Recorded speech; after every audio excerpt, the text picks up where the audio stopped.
কিস্তির ডেট আসলেই পুরো এলাকাটা খালি হয়ে যায়, মেয়ের লোকগুলা বাড়ি থাকে, ভাতার গুলা যায় কোথায়?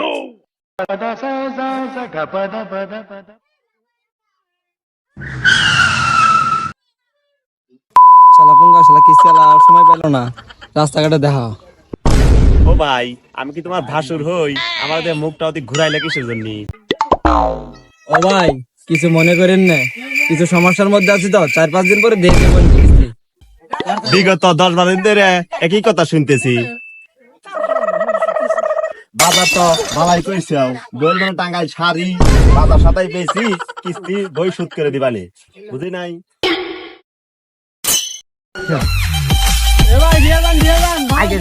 কাম হবে না, কাম হবে না।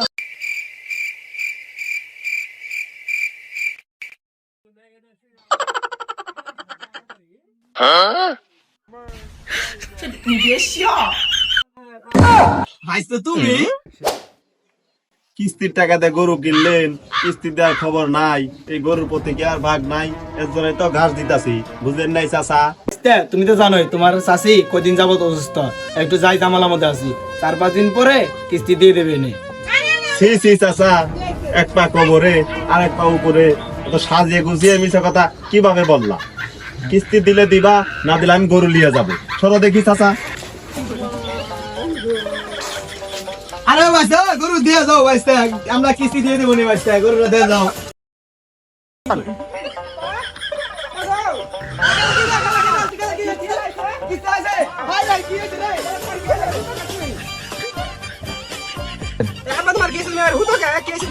কিস্তি আলা বেড়া এলে কবি কি আঙ্গা পাও সুস্থ।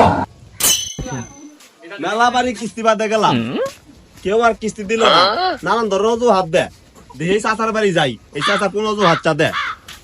হ্যাঁ, ওই চাচার আবার কি হয়েছে? ওই পারতা থেকে মারি মধ্যে যাই দেখিছে। চাচা আমাদের কি হয়েছে? ওর হইতে আছেন কে? আরে দেখতেছেন না অসুস্থ। তোমার বাহের প্রতি শনিবার এলে অসুস্থ হওয়া, শুক্র বৃহস্পতিবার কি? আরে ধরেন না কিস্তি বেরাম। তাহলে কি কও? এই কেন এলে কি কস? এলে করে যে ঠাউর বাবু তোমার বাহের প্রতি শনিবারে কিস্তি বেরাম থাকে, কালকে রবিবার আইনু, এই কোন বার আমরা থাই বুঝো না কেন্দা? আচ্ছা আই মনি, তোমার বাহিরে করে সুস্থ থাকবে। অনেকদিন ঢাকা থাকলাম, অনেকদিন পরে দেশে আসলাম, দেখি বাইরে যাই বউটা কেমন আছে।